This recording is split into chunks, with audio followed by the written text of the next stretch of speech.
Hey guys, it's me and I'm back. We're about to get ready for the reaction of Joe Biden's speech of his DNC Democratic National Convention.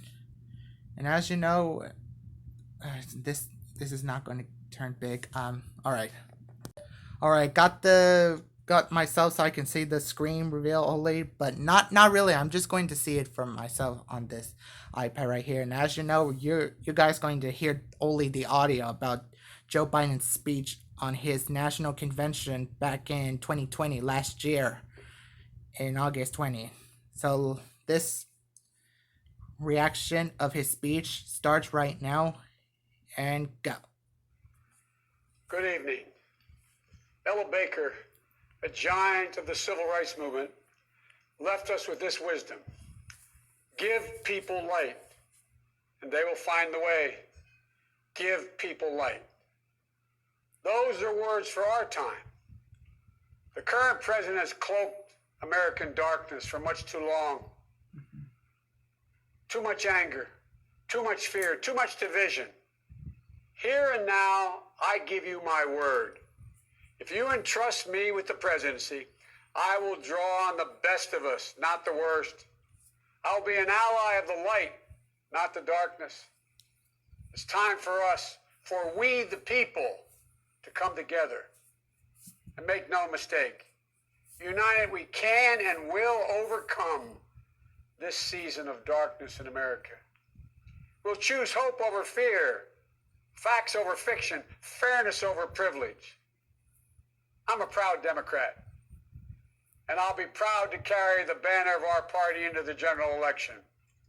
So it's with great honor and humility, I accept this nomination for President of the United States of America.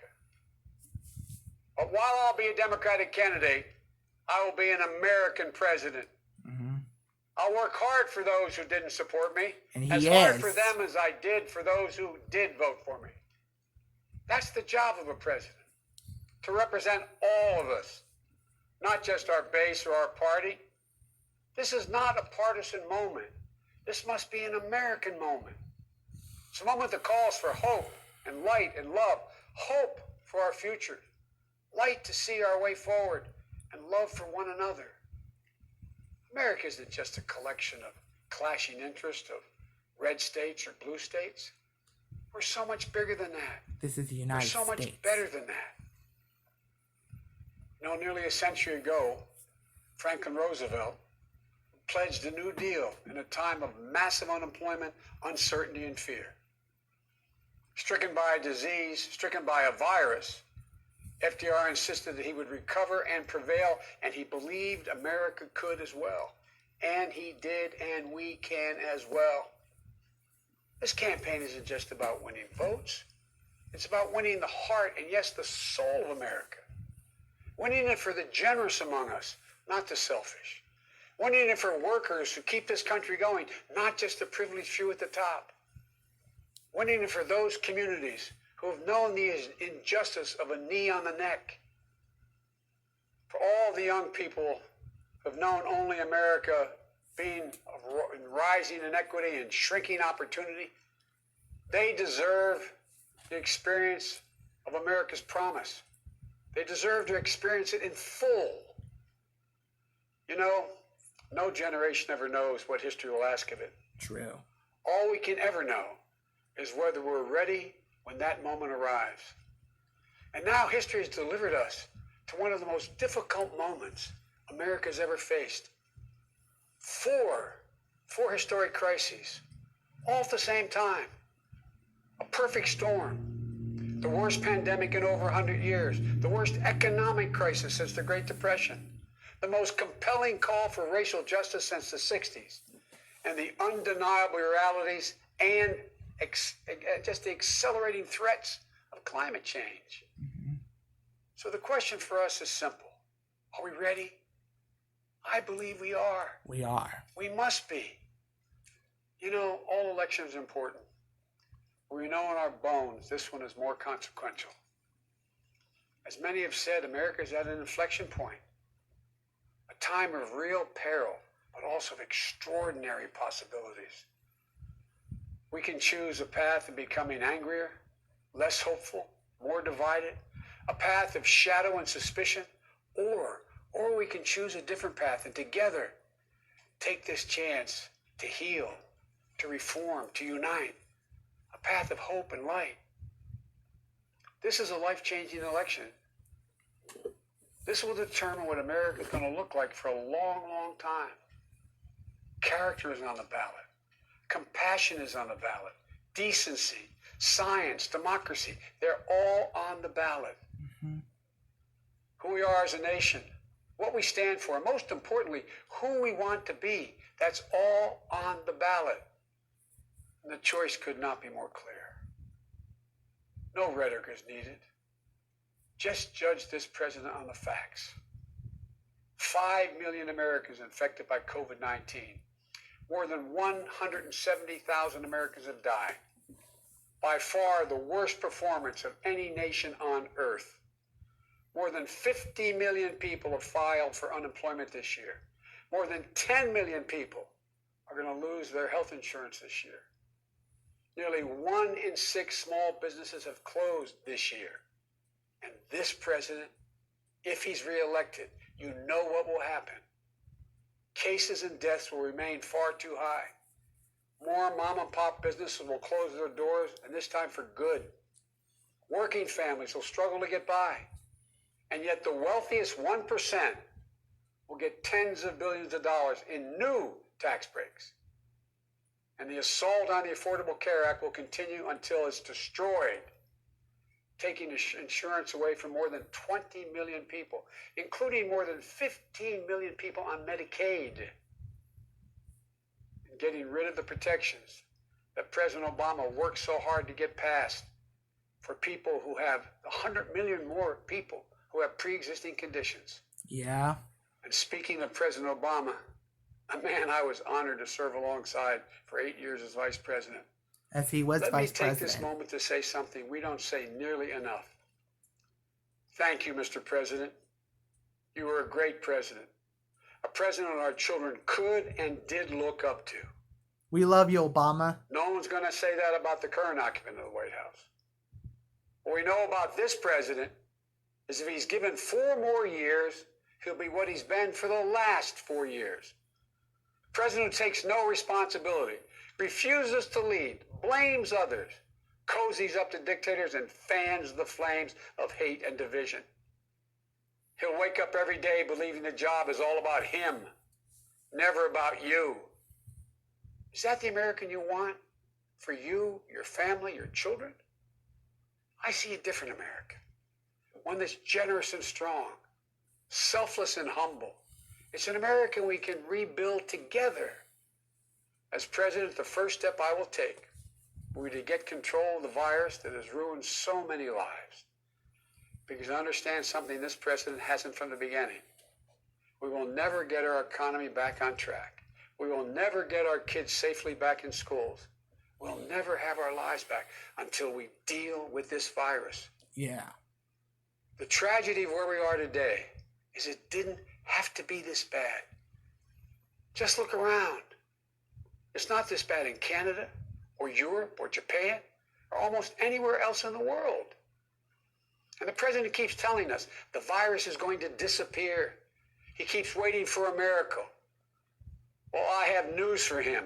No miracle is coming. Never. We lead the world in confirmed cases. We lead the world in deaths. Our economy is in tatters with Black, Latino, Asian American, Native American communities bearing the brunt of it. And after all this time, the president still does not have a plan. Never. Well, I do. But Joe did. If I'm your president, on day 1, we'll implement the national strategy I've been laying out since March. We'll develop and deploy rapid tests with results available immediately. We'll make the medical supplies and protective equipment that our country needs. We'll make them here in America, so we will never again be at the mercy of China or other foreign countries in order to protect our own people. We'll make sure our schools have the resources they need to be open, safe, and effective. We'll put politics aside. We'll take the muzzle off our experts so the public gets the information they need and deserve. Honest, unvarnished truth. They can handle it. We'll have a national mandate to wear a mask, not as a burden, but as a patriotic duty to protect one another. Mm-hmm. In short, we'll do what we should have done from the very beginning. Our current president has failed in his most basic duty to the nation. He's failed to protect us. He's failed to protect America. And my fellow Americans, that is unforgivable. Unforgivable. As president, I'll make you a promise. I'll protect America. I will defend us from every attack, seen and unseen, always, without exception, every time. Look, I understand. I understand how hard it is to have any hope right now. On this summer night, let me take a moment to speak to those of you who have lost the most. I have some idea how it feels to lose someone you love. I know that deep black hole that opens up in the middle of your chest and you feel like you're being sucked into it. Okay. I know how mean, cruel, sorry, I had to put a unfair cord on my life can be sometimes. phone. But I've learned two things. First, your loved one may have left this earth, but they'll never leave your heart. Never. They'll always be with you. You'll always hear them. They always be And with second, us. I found the best way through pain and loss and grief is to find purpose. As God's children, each of us have a purpose in our lives. We have a great purpose as a nation to open the doors of opportunity to all Americans, to save our democracy, to be a light to the world once again, and finally to live up to and make real the words written in the sacred documents that founded this nation, that all men and women are created equal, endowed by their Creator with certain inalienable rights, among them life, liberty, and the pursuit of happiness. You know, my dad was an honorable, decent man. He got knocked down a few times pretty hard, but he always got back up. He worked hard, and he built a great middle-class life for our family. He used to say, Joey, I don't expect the government to solve my problems, but I sure in hell expect them to understand them. And then he'd say, Joey, a job is about a lot more than a paycheck. That's what his dad told him. It's about respect. It's about your place in the community. It's about being able to look your kid in the eye and say, honey, it's going to be okay, and mean it. And everything it I've was never forgotten okay. those lessons. That's why my economic plan is all about jobs, dignity, respect, and community.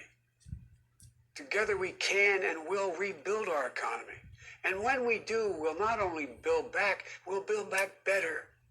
With modern roads, bridges, highways, broadband, ports and airports as a new foundation for economic growth, with pipes that transport clean water to every community, with 5 million new manufacturing and technology jobs so the future is made in America, with a healthcare system that lowers premiums, deductibles, drug prices, by building on the Affordable Care Act he's trying to rip away. Yeah. With an education system that trains our people for the best jobs of the 21st century. There's not a single thing American workers can't do. And where cost doesn't prevent young people from going to college and student debt doesn't crush them when they get out. With a child care and elder care system that makes it possible for parents to go to work and for the elderly to stay in their homes with dignity. Yeah. With an immigration system that powers our economy and reflects our values. And with newly empowered labor unions. They're the ones that built the middle class. With equal pay for women. With rising wages you can raise a child on, a family on. And yes, we're going to do more than praise our essential workers. We're finally going to pay them. Pay them. We can and we will deal with climate change. It's not only a crisis, it's an enormous opportunity. an opportunity for America to lead the world in clean energy and create millions of new, good-paying jobs in the process. And we can pay for these investments by ending loopholes, unnecessary loopholes, and the president's $1.3 trillion tax giveaway to the wealthiest 1% and the biggest, most profitable corporations, some of which do not pay any tax at all. Because we don't need a tax code that rewards wealth more than it rewards work. I'm not looking to punish anyone. Far from it. But it's long past time the wealthiest people and the biggest corporations in this country paid their fair share. And for our seniors, Social Security is a sacred obligation, a sacred promise made. They paid for. Yeah. The current president is threatening to break that promise. He's proposing to eliminate a tax that pays for almost half the Social Security without any way of making up for that lost revenue, resulting in cuts. I will not let that happen. We will never let that happen. If I'm your president, we're going to protect Social Security and Medicare. You have my word. One of the most powerful voices we hear in the country today is from our young people. They're speaking to the inequity and injustice that has grown up in America. Economic injustice, racial injustice, environmental injustice. I hear their voices. If you listen, you can hear them too. And whether it's the existential threat posed by climate change, the daily fear of being gunned down in school, or the inability to get started in your first job, it will be the work of the next president to restore the promise of America to everyone. Yeah. And I'm not going to have to do it alone, because I'll have a great vice president at my side. Yeah.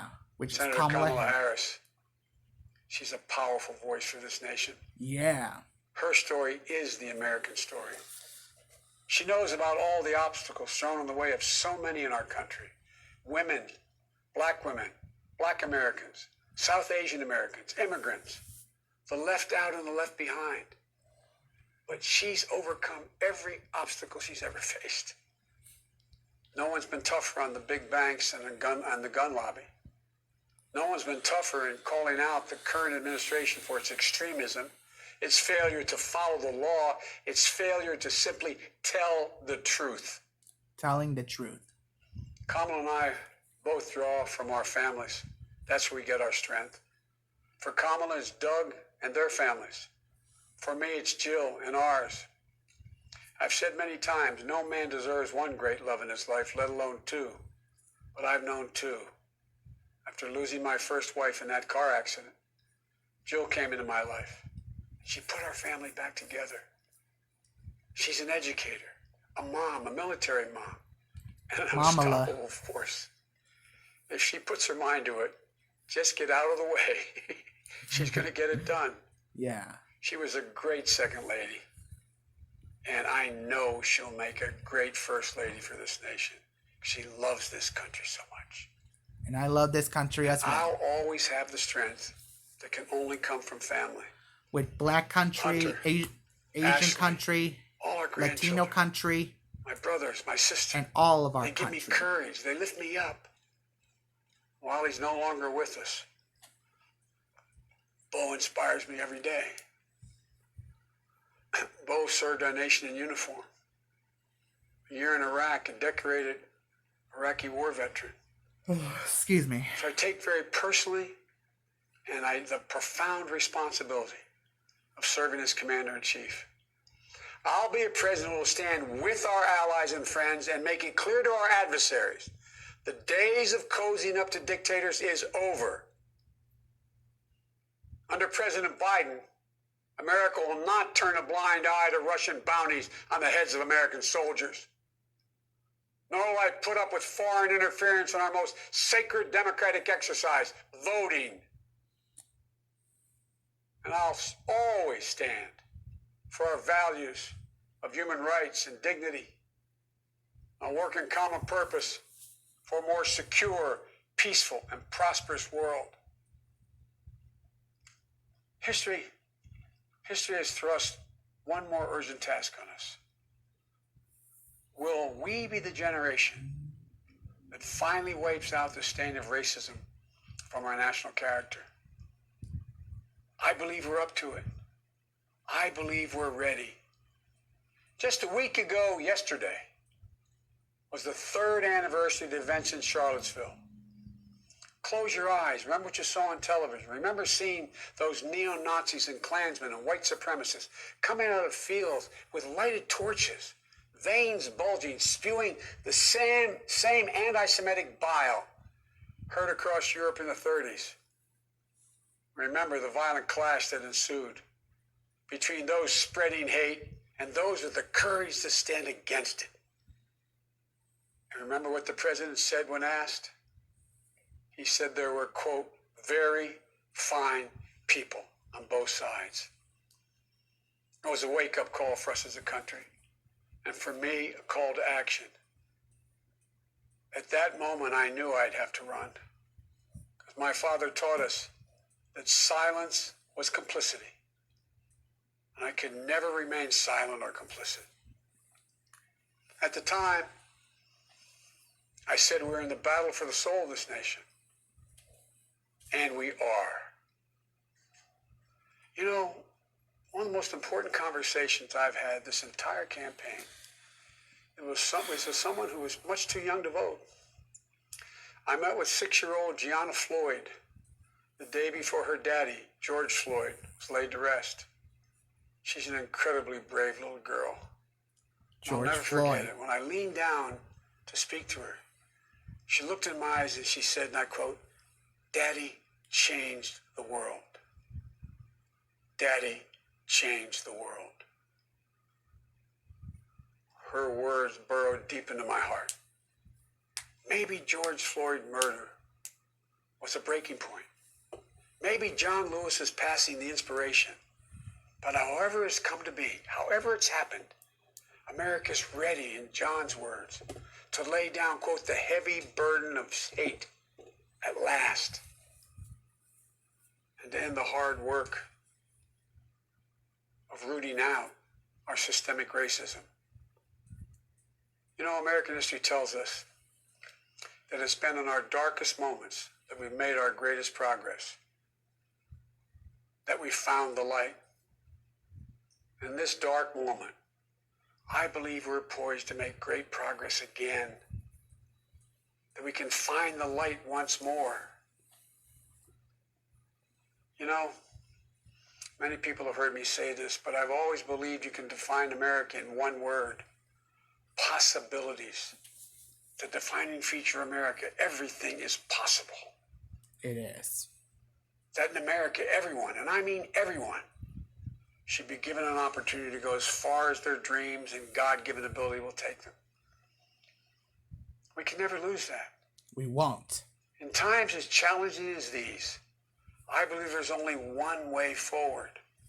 As a united America, united in our pursuit of a more perfect union, united in our dreams of a better future for us and for our children, united in our determination to make the coming years bright.